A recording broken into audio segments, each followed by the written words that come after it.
नमस्कार दोस्तों, आप सभी का स्वागत देवेंद्र क्लासेस यूट्यूब चैनल फिर एक बार इस नई वीडियो में नए टॉपिक है हमारा संविधान का। शुरू कर दिया है, जैसा कि आपको पता है संविधान को पढ़ाना शुरू कर दिया है। संविधान में मैं शुरुआत में बिल्कुल श्री गणेश किया है, एक क्लास डाल चुके हैं, प्ले लिस्ट में आपको मिलेगी।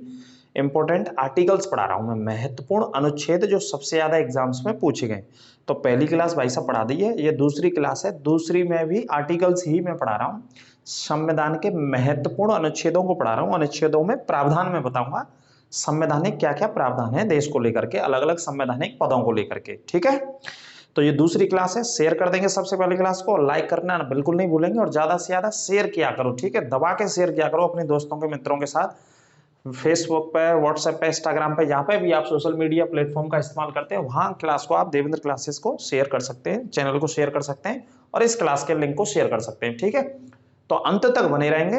ये बहुत मोस्ट इंपोर्टेंट आर्टिकल्स हैं जो बेटा आपको कई किताबों में पढ़ने की जरूरत नहीं पड़ेगी, इसी के नोट्स बना लेना, इससे बाहर नहीं जाएगा, ये गारंटी है हमारी। ठीक है, ये गारंटी है। और एक और क्लास और लाऊंगा मैं इसके बाद आर्टिकल्स की, क्योंकि मैंने बताया था आर्टिकल्स कम से कम 3 क्लासों में कवर कर पाऊंगा, क्योंकि 395 आर्टिकल हैं। 395 तो हमें पढ़ने नहीं है, लेकिन पढ़ाऊंगा वो जो एग्जाम में आएंगे, ये पक्की बात आप नोट कर लीजिए। या पूछे गए हैं बहुत सारे एग्जाम्स में, आप कभी प्रैक्टिस सेट लगाएंगे तो यही मिलेंगे आपको देखने को। ठीक है, जो मैं पढ़ा रहा हूँ ये दूसरी क्लास है, इसके बाद तीसरी भी लेकर के आऊंगा आपके लिए। तो इत्मीनान और धैर्य से मेरे साथ इस क्लास में अंत तक बने रहेंगे। तो देखते हैं इस क्लास का, तो पार्ट दूसरा है, ये आर्टिकल्स का है ना। तो सबसे पहले आर्टिकल्स ही पढ़ा रहा हूँ। तो देखो संविधान में कुल अनुच्छेद कितने, 395। प्रश्न कई बार आता है कि भाई पूरा जो भारतीय संविधान है उस भारतीय संविधान में आर्टिकल्स कितने टोटल, तो टोटल आर्टिकल्स हैं 395। ठीक है, और भाग कितने, 22 भाग हैं और 12 अनुसूची हैं। हालांकि जो 12 अनुसूची बाद में आई थी, ठीक है, 12 अनुसूचियों का प्रावधान बाद में था, इससे पहले 8 अनुसूची थी, उसके बाद 4 अनुसूचियों को बढ़ाया गया। ठीक है, संविधान में समय समय पर संशोधन करके क्या किया गया, बढ़ाया गया। ठीक है, और 22 भाग हैं। इन पॉइंट को नोट कर लेना, ये बेसिक बात है संविधान की। सबसे पहले अगर देखो, अब बात करें कि आर्टिकल्स कितने हुए हैं, तो तकरीबन 400 प्लस 450 प्लस आर्टिकल्स हैं और भाग हो गए 25। कितने भाग हो गए, 25, चूंकि उनमें भी संशोधन हो गया, वो बढ़ गए, अनुसूची 12 है। लेकिन मूल संविधान में 395 आर्टिकल थे और 22 भाग थे और अनुसूची 8 थी, लेकिन भाग 4 बढ़ा दी गई, तो कितनी हो गई टोटल, 12। तो आपको यही लाइन याद करनी है अभी हाल फिलहाल। कौन सी लाइन, जो मैंने आपको बता रहा हूं। देखो संयुक्त अधिवेशन आता है कई बार, आर्टिकल 108 में संयुक्त अधिवेशन, अनुच्छेद 108 रट लो और याद कर लो आराम से। कोई दिक्कत हो तो कमेंट करके पूछ लीजिएगा। 108 में संयुक्त अधिवेशन है। संयुक्त अधिवेशन का मतलब हो गया जब किसी बिल को लेकर के आपस में सहमति नहीं होती है पारित कराने के लिए, तो लोकसभा और राज्यसभा के संयुक्त लोगों को बिठाया जाता है, उसे संयुक्त अधिवेशन बोलते हैं। और उसमें जो प्रावधान है वो आर्टिकल 108 में जो संयुक्त अधिवेशन की मीटिंग बुलाई जाती है। इस अधिवेशन को राष्ट्रपति बुलाते हैं भारत के। कौन बुलाते हैं, राष्ट्रपति आहूत करते हैं और अध्यक्षता लोकसभा का अध्यक्ष करता है संयुक्त अधिवेशन की। अध्यक्षता के आर्टिकल की बात करें तो आर्टिकल 118 में अध्यक्षता होती है संयुक्त अधिवेशन की। आर्टिकल 118 अलग से लिख लेना, अध्यक्षता लोकसभा अध्यक्ष, और बुलाया कौन से आर्टिकल के, 108 के तहत बुलाया जाता है। मोस्ट इंपोर्टेंट आर्टिकल है बेटा, याद कर लो, रट लो। अब संयुक्त अधिवेशन की मीटिंग मैंने लिख दी है, इसमें देख लीजिएगा आप। एक 1961 में बुलाया गया था, 1978 में और 2002 में। ये 3 बार संयुक्त अधिवेशन की मीटिंग भारतीय संसद में अभी तक हो चुकी है इतिहास में। 1961 में दहेज का कानून बना था, उस पर संयुक्त अधिवेशन था, और 1978 में बैंक को लेकर के कानून बनना था, उस पर था, और 2002 में एक कोटा कानून था, उस पर लेकर के था। तो ये 3 बार संयुक्त अधिवेशन की मीटिंग आई है। ठीक है, अभी तक। आर्टिकल 108 कौन बुलाता है, राष्ट्रपति। अध्यक्षता कौन करता है, लोकसभा का अध्यक्ष। नोट करते रहिएगा, क्वेश्चन एक भी छूटेगा नहीं बेटा। आर्टिकल 61 की बात कर रहे हैं। 61 में क्या, राष्ट्रपति पर महाभियोग लगाया जाता है। भारत के प्रेसिडेंट पर, राष्ट्रपति पर क्या लगाते हैं, इम्पीचमेंट की प्रक्रिया होती है, इंग्लिश में इम्पीचमेंट बोलते हैं इसे। महाभियोग हमने अमेरिका के संविधान से लिया है, कहां से अडॉप्ट किया है, यूनाइटेड स्टेट ऑफ अमेरिका के संविधान से इसे अडॉप्ट किया है। और भारत में ये प्रोसेस है, ये प्रक्रिया है, आर्टिकल 61 के तहत महाभियोग लगाया जाता है भारत के राष्ट्रपति पर यदि राष्ट्रपति अपने कर्तव्यों का निर्वाह नहीं करते हैं, या संविधान का अतिक्रमण करते हैं, या संविधान का उल्लंघन करते हैं, या भारत के पहले संवैधानिक पद पर होते हुए संविधान के तहत कार्य नहीं करते हैं। तो इस स्थिति में लोकसभा या राज्यसभा दोनों में से जिसको उचित लगता है वो महाभियोग की प्रक्रिया राष्ट्रपति पर शुरू कर सकते हैं। कहने का मतलब यह है, कहने का तात्पर्य यह है कि संसद लगा सकती है महाभियोग। ठीक है, ऐसे भी आ जाता है ऑप्शन दे करके कि कौन लगाता है, संसद, तो संसद सही होगा।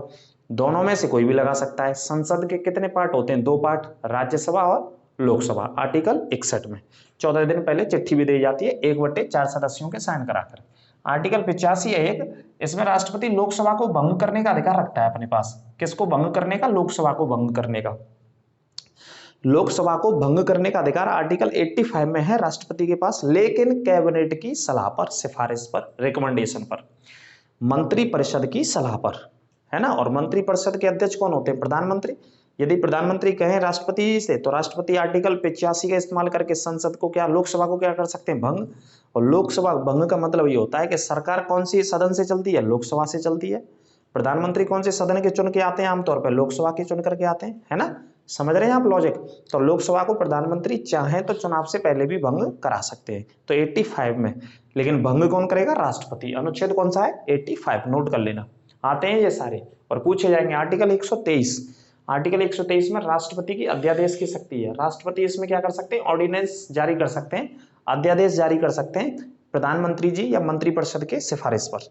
ठीक है। अध्यादेश कब जारी होता है? जब संसद का सत्र नहीं चल रहा हो, सेशन में नहीं हो, संसद पार्लियामेंट नहीं हो, उस समय अध्यादेश ऑर्डिनेंस लाया जाता है। प्रधानमंत्री जी को जरूरत हो, मान लीजिए मंत्रिपरिषद को जरूरत हो, तो कोई भी राष्ट्रपति जी के माध्यम से अध्यादेश जारी करा देते हैं। लेकिन अध्यादेश कौन जारी करता है? राष्ट्रपति जी। बाद में जैसी संसद लगेगी तो संसद में ये ले जाना पड़ता है अध्यादेश, और दोनों सदनों में पारित कराना होता है 2/3 की मेजोरिटी से, तब वो जाके कानून बनेगा। आप आर्टिकल याद करते चलो, ये तो बहुत है, मैं बताता चलूंगा आपको सुबह शाम तक। आर्टिकल 75 में प्रधानमंत्री जी की नियुक्ति है। प्रधानमंत्री जी की क्या है? नियुक्ति। कौन सी आर्टिकल में? 75 में, है ना, प्राइम मिनिस्टर ऑफ इंडिया की। तो 75 रट लेना, भारत के प्रधानमंत्री जी की नियुक्ति।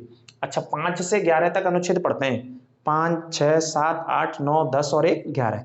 तो 5 से 11 तक का अगर जो आर्टिकल पढ़े तो वो काय के बारे में बताते हैं? हमें नागरिकता का प्रावधान है। 5 से 11 तक किसका प्रावधान है बेटा? नागरिकता का। और कौन से भाग में? भाग 2 में। और नागरिकता कौन से देश से ली है हमने? ब्रिटेन से। ये 2-3 पॉइंट नोट कर लेना। नागरिकता हमने कौन से देश से अपनाई है? ब्रिटेन से। और कौन से भाग में संविधान के? में 2 में। और आर्टिकल आ जाए तो 5 से 11 तक। और आर्टिकल 11 में पहली क्लास में पढ़ा चुका हूं, संसद कानून बनाती है नागरिकता के लिए आर्टिकल 11 के हिसाब से। ठीक है। आर्टिकल 12 से 35 में क्या है? मौलिक अधिकार। और मौलिक अधिकार कौन से देश से लिए हमने? अमेरिका से। 12 से 35 तक मौलिक अधिकार है, और मौलिक अधिकारों को हमने अपनाया है अमेरिका के संविधान से। ठीक है, नोट कर लेना 12 से 35 तक। अब बात करते हैं 300 के का की। मोस्ट इंपोर्टेंट आर्टिकल है। 300 का आ जाए या 300 का ए आ जाए, या क्या आ जाए? ए आ जाए। तो क्या इसमें संपत्ति का अधिकार है? पहले था ये संपत्ति का अधिकार, अनुच्छेद 31 में था, तो अनुच्छेद 31 से खत्म कर दिया गया। 44वें संविधान संशोधन 1978 के द्वारा आर्टिकल 31 से समाप्त कर दिया, है ना, या खत्म कर दिया, आप ऐसे कह लीजिए। और वहां से खत्म करके इस कहां पे जोड़ दिया गया है? आर्टिकल 300 के ए में या का में, या तो ए या का, एक ही बात है ना। तो वहां पे जोड़ दिया। अभी कैसा अधिकार हो गया? ये विधि का अधिकार हो गया। पहले मौलिक अधिकार था, पहले फंडामेंटल राइट्स था, अभी क्या हो गया? लॉ का अधिकार हो गया, विधि का अधिकार है। ये भी पॉइंट आता है कि संपत्ति का अधिकार कैसा अधिकार है संविधान में? विधि का अधिकार है। ये भी बेटा छाप लेना, क्वेश्चन बाहर नहीं जाएगा, छूटेगा नहीं, चिंता ना करो आप। आर्टिकल 76 में महान्यायवादी की नियुक्ति है। आर्टिकल 76 में किसकी नियुक्ति है? महान्यायवादी। आप नाम से समझ रहे हैं, महा, सबसे बड़ा न्यायवादी। भारत सरकार का विधि अधिकारी होता है ये।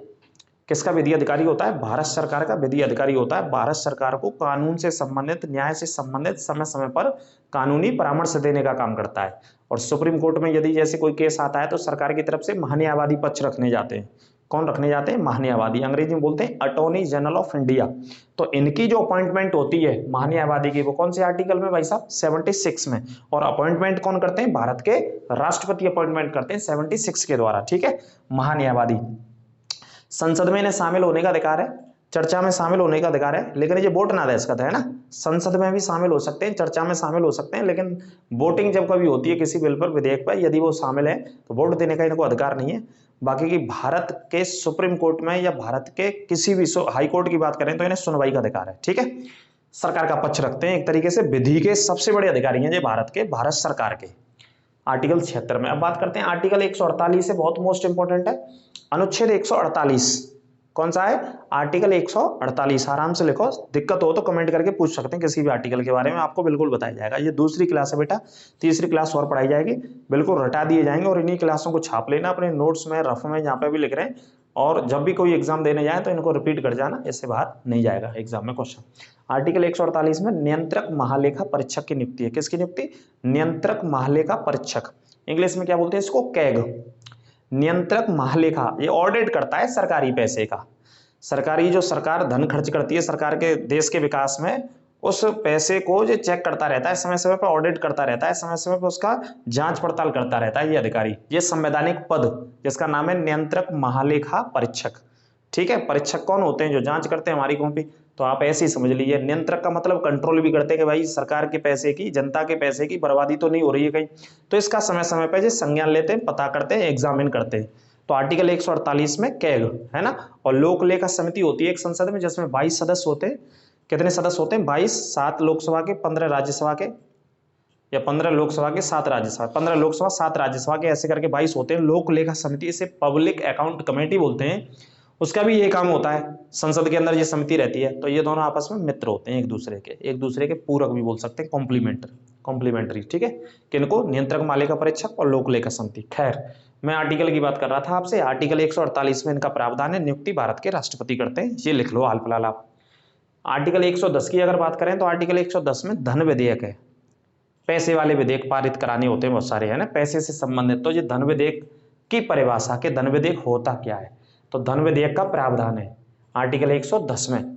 धन विधेयक राष्ट्रपति की पूर्व अनुमति से लाया जाता है। संसद में जब भी धन विधेयक लाया जाता है तो राष्ट्रपति की अनुमति आवश्यक है। सबसे पहले नंबर 1 स्टेप। सेकंड, धन विधेयक है या नहीं है कोई विधेयक, इसका निर्णय लोकसभा का अध्यक्ष करता है। तीसरा स्टेप, जो प्रश्न पूछे गए मैं वही बता रहा हूं। तीसरा लिखना आप कि धन विधेयक सिर्फ और सिर्फ केवल लोकसभा में पेश किया जाता है, राज्यसभा में नहीं पेश किया जाता है। कहां पे पेश किया जाता है धन विधेयक? लोकसभा में पेश किया जाता है। तो ये 3 पॉइंट याद रखने हैं।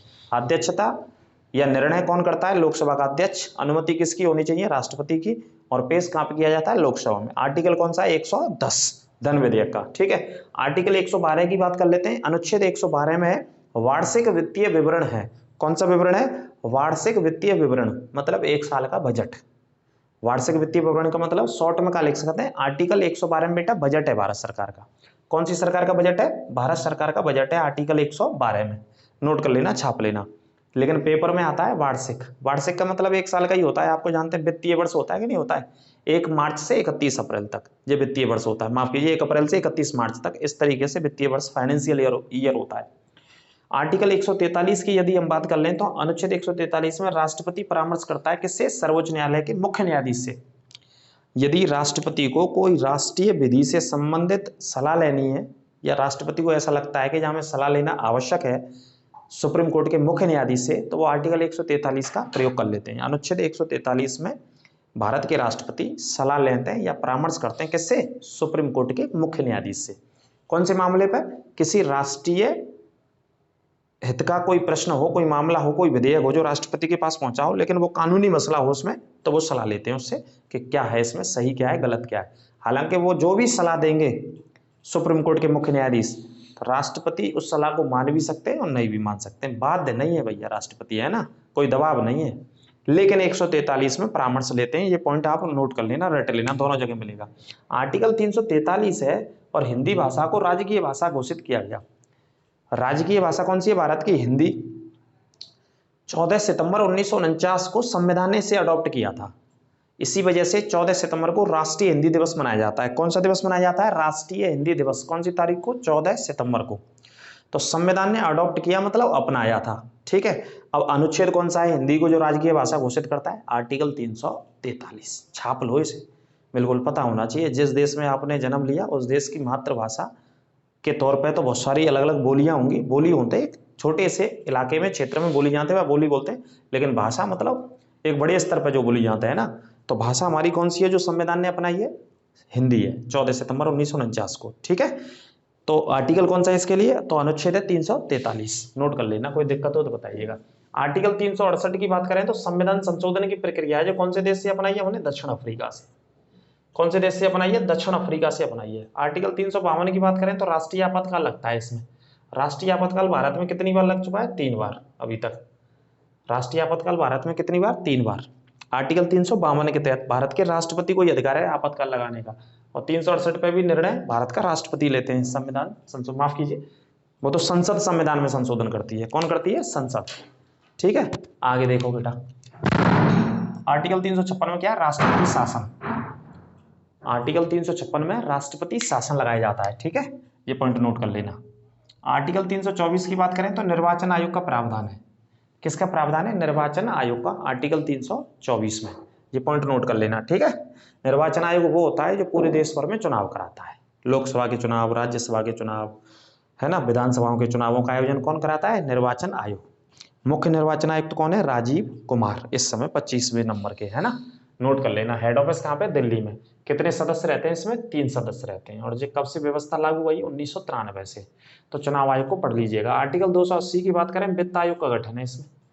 ये पैसे समझ रहे होंगे, वित्त, वित्त का मतलब क्या होता है? फाइनेंस, इंग्लिश में पैसा। तो वित्त आयोग 280 में राष्ट्रपति नियुक्त करते हैं। और वित्त आयोग का काम होता है भारत सरकार और राज्यों सरकारों के मध्य में पैसे का बंटवारा। किसका बंटवारा? पैसे का। वित्त आयोग ये काम करता है, अपनी सिफारिशें देता है समय समय पर। आर्टिकल 249 में राज्यसभा राज्य सूची के विषय पर कानून बना सकती है। राज्यसभा को ये अधिकार है कि वो किसी राज्य सूची के विषय, जैसे सूची अलग अलग है हमारे संविधान में, केंद्र में अलग विषय आते हैं बहुत सारे, राज्य के अंतर्गत अलग आते हैं, और दोनों के मिलके बोलते हैं समवर्ती, उसमें अलग विषय हैं। तो ऐसे करके कानून बनता है संविधान के हिसाब से। यदि राज्यसभा को लगता है कि ये राज्य का विषय है लेकिन राष्ट्रीय हित का मामला है, इसमें किसका है? पूरे देश के हित का मामला है, तो ऐसे किसी विषय पर राज्यसभा कानून बना सकती है आर्टिकल 249 का इस्तेमाल करके। ठीक है, ये वही बात है, आर्टिकल 249 में लिख ली है भैया। कौन कानून बना सकती है? राज्यसभा। काय की सूची पर? राज्य सूची पर। और मसला कैसा होना चाहिए? राष्ट्रीय हित का, देश के हित का। ठीक है, आर्टिकल 51 है, और 51 में ए लिखा आ जाए चाहे लिखा आ जाए का, तो क्या है इसमें? मौलिक कर्तव्यों का प्रावधान। ठीक है, अनुच्छेद 340 में राष्ट्रीय पिछड़ा वर्ग आयोग का प्रावधान है। राष्ट्रीय पिछड़ा वर्ग, ओबीसी के लिए एक आयोग बनाया सरकार ने, जो भारत में अलग अलग राज्यों में जो जिस जाति रहती है, ओबीसी समुदाय के लोग, उनके लिए एक आयोग बना दिया।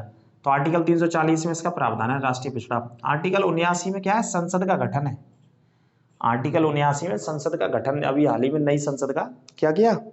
प्रधानमंत्री जी ने उद्घाटन भी किया। 2020 में बनना शुरू हुई थी, 10 दिसंबर 2020 को इसका भूमि पूजन किया था, और अभी हाल ही में इसका उद्घाटन किया गया वर्ष 2023 में, पिछले महीने। किसका? नई संसद भवन का, जो बनके तैयार हो गई है। ठीक है, पुरानी संसद भवन को अंग्रेज बना के गए जब अंग्रेजों का शासनकाल चल रहा था। पुरानी संसद भवन बनी थी 1911 से 1925-26 के बीच में, कई सालों में बन के तैयार हो गई थी। और नई संसद बनी है 2020 से 2023 के बीच में, लगभग 2.5-3 साल। जब लॉकडाउन चल रहा था उस समय संसद का काम, निर्माण का प्रगति पे था। देश अपने घरों पे था लेकिन संसद का निर्माण कार्य चल रहा था उस समय, नई संसद का। ठीक है, टाटा प्रोजेक्ट के द्वारा उसे बनाया गया। उसके जो वास्तुकार हैं नई संसद के, वो कहाँ के रहने वाले हैं? गुजरात के। उसे भी बताएंगे, बता चुके हैं करंट अफेयर्स की क्लास में। आर्टिकल 80 आ जाए तो राज्यसभा का क्या है? गठन। आर्टिकल 80 में राज्यसभा का गठन है, और आर्टिकल 81 में लोकसभा का गठन है। लोकसभा की स्थापना कौन से आर्टिकल में? 81 में। आर्टिकल 155 में है राज्यपाल की नियुक्ति। आर्टिकल 155 में राज्यपाल संवैधानिक पद होता है, राज्य का संवैधानिक पद होता है, या राज्य का सबसे बड़ा संवैधानिक पद होता है, जो कि मुख्यमंत्री को और मंत्रियों को शपथ दिलाता है राज्यपाल। ठीक है, और अपनी अगर लिखित सिफारिश देते राज्यपाल राष्ट्रपति को, तो राज्यपाल की लिखित सिफारिश पर यदि राज्य में कानून व्यवस्था फेल हो जाए और राज्यपाल लिख के दे दें राष्ट्रपति को, तो राष्ट्रपति शासन लगा देते हैं आर्टिकल 356 का इस्तेमाल करके। ऐसा होना चाहिए। कौन से राज्य में? मणिपुर में। लेकिन मणिपुर में बीजेपी की सरकार है, वहाँ राज्यपाल कौन होंगे? ऑब्वियसली बीजेपी के कोई ना कोई नेता होंगे, लीडर होंगे पुराने, वही सरकार लेती है और राज्यपाल बना देती है। आमतौर पर राज्यपाल उन्हें बनाया जाना चाहिए जो तटस्थ आदमी हो, संविधान का और इन सारी चीज़ों का नॉलेज और ज्ञान रखते हो, है ना। संविधान तो यही कहता है, लेकिन राजनीति ये कहती है कि अपने लोगों को वहाँ बिठाया जाएगा रबड़ी खिलाने के लिए, आनंद लेने के लिए। तो ऐसे लोग, कोई भी सरकार हो, देश का इतिहास उठा के देखो, सब ऐसे ही करते हैं। कांग्रेस वाले आ जाएं, चाहे कोई और आ जाए, चाहे कोई और पार्टी आ जाए, वो सब अपने अपने तरीकों से करते हैं भैया काम, कोई दिक्कत नहीं, बैठाने दो। आपको नौकरी लगानी तो ये पढ़ना है। आर्टिकल 155 में राज्यपाल की नियुक्ति है, सिंपल। और आर्टिकल 153 में एक राज्य के लिए एक राज्यपाल की व्यवस्था है, एक राज्य एक राज्यपाल। ये कौन सा आर्टिकल कहता है? 153। लेकिन 155 कहता है नियुक्ति, अपॉइंटमेंट। और राज्यपाल की अपॉइंटमेंट कौन करेगा? राज्यपाल की नियुक्ति भारत का राष्ट्रपति करता है, और राज्यपाल को शपथ दिलाता है संबंधित हाईकोर्ट का मुख्य न्यायाधीश।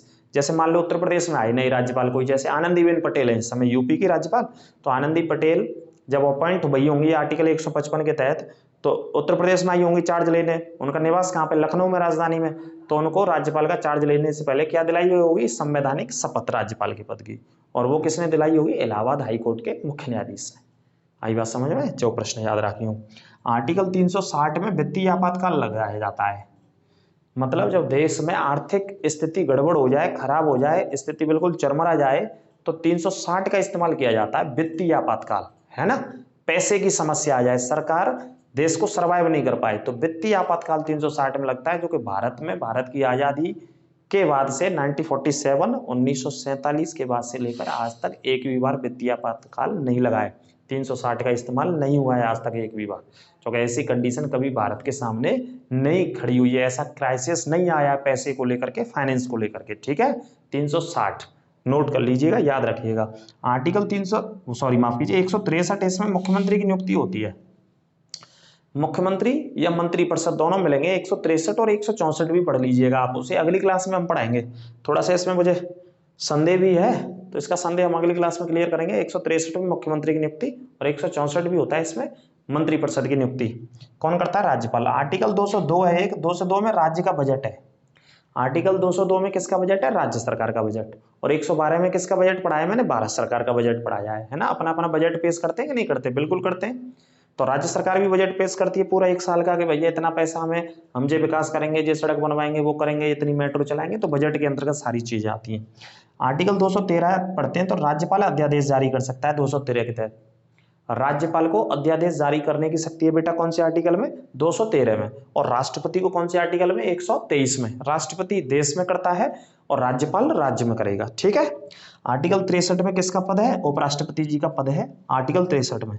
आर्टिकल 312 में क्या है, राज्यसभा क्या कर सकती है, 312 भी मोस्ट इंपोर्टेंट आर्टिकल है, राज्यसभा को जी अधिकार है आर्टिकल 312 के तहत कि वो लोक सेवाओं का, नई लोक सेवा यदि बनानी हो देश में, तो नई लोक सेवाओं का सृजन कर सकते हैं, आर्टिकल 312 के तहत नई लोक सेवाओं का सृजन कर सकते हैं, ठीक है।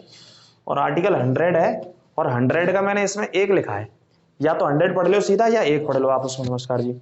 तो इसमें क्या है कि लोकसभा का अध्यक्ष निर्णायक मत का इस्तेमाल करता है आर्टिकल 100 में, ठीक है। और निर्णायक मत तब होता है कि जब लोकसभा में वोटिंग हो रही हो, जैसे अविश्वास प्रस्ताव आ जाता है या कोई भी और बिल आ जाता है, तो तब वोटिंग होती है, तो जैसे मान लीजिए बराबर वोट हो जाए दोनों सदनों में, है ना। अब एक आर्टिकल छोड़ गए हम पढ़ाने में, कोई दिक्कत नहीं, आर्टिकल 100 समझो आप पहले। तो निर्णायक मत देने का अधिकार किसे होता है, लोकसभा के अध्यक्ष को। जैसे वोटिंग हो जाए तो 50-50 वोट डल जाए दोनों तरफ से, पक्ष वाले भी डाल दें, पक्ष का मतलब है सत्ता पक्ष जैसे बीजेपी की सरकार है, और विपक्ष में जितने भी सांसद है, तो एकल वोट हो जाए, तो जो फाइनल वोट डालो जावे वो लोकसभा का अध्यक्ष डालता है। और ये आर्टिकल लिखा हुआ है आर्टिकल 100 में, 100 का एक पढ़ो या खाली 100 पढ़ो, है ना। निर्णायक मत देने का अधिकार किसको होता है, लोकसभा के अध्यक्ष को। और लोकसभा के अध्यक्ष का और उपाध्यक्ष का जो पद होता है वो आर्टिकल 93 में होता है, ये पढ़ाया नहीं, ये अगली क्लास में बताएंगे, ठीक है। पद किस में होता है, 93 में, भी याद कर लीजिएगा, कोई दिक्कत नहीं। अब देखो मीडिया के बारे में लिखा है, एक आर्टिकल इधर छोड़ गए हम, आर्टिकल 19 है, और 19 में ए है, ए जब जब आएगा तो आंसर लगाना प्रेस की आजादी, क्या की आजादी है, प्रेस की आजादी है, लेकिन वो वैसे ही है खामा, ठीक है। पर पढ़ लो तुम, जो संविधान में भैया नौकरी लगानी है तो ये आ जाए तो कब बार, प्रेस की आजादी आर्टिकल 19 में, प्रेस करते सरकार के हिसाब से काम। अब एक आर्टिकल और रहेगा जी ना, 54 में लिखा हुआ है राष्ट्रपति का क्या है इसमें, निर्वाचक मंडल। जब भारत के राष्ट्रपति के लिए चुनाव होता है तो राष्ट्रपति के चुनाव में कौन कौन लोग भाग लेंगे, ये 54 में लिखी गई है पूरी कहानी। और 54 में कौन कौन भाग लेते हैं, लोकसभा के लोग भाग लेते हैं राष्ट्रपति के इस आर्टिकल के तहत, राज्यसभा के लोग भाग लेते हैं, लेकिन चुने हुए लोग भाग लेते हैं, जहां में जी अंतर है, सभी लोग भाग नहीं लेंगे, जहां सभी लिख गई ऑप्शन में वहीं गलत कर दोगे आप। तो जहां पर क्या शब्द लिखा मिलेगा, निर्वाचन वाला शब्द लिखा मिलेगा, लोकसभा के लोग निर्वाचित, राज्यसभा के लोग निर्वाचित, और सभी विधानसभाओं के लोग निर्वाचित भाग लेते हैं आर्टिकल 54 के तहत। तो आर्टिकल 54 में क्या है, राष्ट्रपति का निर्वाचक मंडल, ठीक है, इस पॉइंट को नोट कर लेना। और दोबारा से यदि राष्ट्रपति चुना जाता है तो वो आर्टिकल 55 में लिखा हुआ है, कौन से अनुच्छेद में लिखा है, 55 में। मैंने कहा कि आर्टिकल तो बहुत है पूरे संविधान में, लेकिन जो भी एग्जाम में रिपीटेड होते हैं वो बहुत सारे हैं। तो अभी ये दूसरी क्लास है, तीसरी क्लास और पढ़ानी पड़ेगी, तीसरी क्लास में पढ़ाएंगे तो बाकी के आर्टिकल्स को कवर कर देंगे जितने भी एग्जाम में आए, ठीक है। तो क्लास को ज़्यादा से ज़्यादा शेयर कर दिया करो दोस्तों मित्रों के साथ, और लाइक करना भी ना भूला करो। अगली क्लास में फिर आपसे मुलाकात करेंगे, तब तक के लिए मस्त रहो और मौज करो, नमस्कार।